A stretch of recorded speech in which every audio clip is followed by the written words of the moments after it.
ఆ కార్యక్రమాన్ని చేపట్టింది. ఇది ఇప్పటికే రాష్ట్ర వ్యాప్తంగా అనేక ప్రాంతాలు అనేక నియోజకవర్గాల్లో కార్యరూపం దాల్చి ఫలితాలు కూడా ఒక్కొక్కటి ఈనాడు వస్తున్నాయి.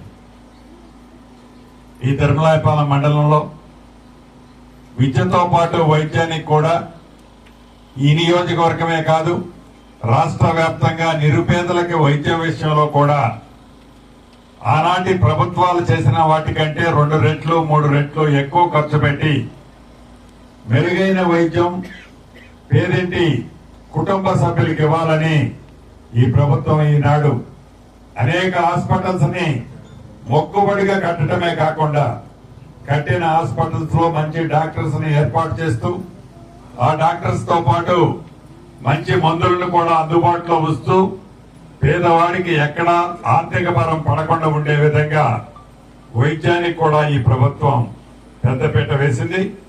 ఇక రైతుల విషయానికి ప్రభుత్వం కని విని ఎరగని రీతిలో రైతుల పక్షపాతి ప్రభుత్వంగా కూడా ముందుకెళ్లింది. ఆడబిడ్డలకి 0 వడ్డీకి గడిచిన 2.5 సంవత్సరాల్లో 63,000 కోట్ల రూపాయలు 0 వడ్డీకి రుణాన్ని ఇప్పించిన ప్రభుత్వం, మీరు ఆశీర్వదించిన ప్రభుత్వం.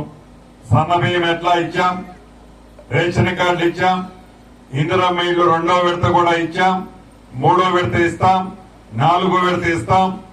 అదే రకంగా ఈ నెల 31వ తారీఖు వరకు అర్హులైన వాళ్ళని పెన్షన్లు కూడా అప్లై చేసుకోమన్నాం. వచ్చే నెల నుంచి అర్హులైన వారికి కూడా ఈ ప్రభుత్వ పక్షాన పెన్షన్లు ఇవ్వబోతున్నాం.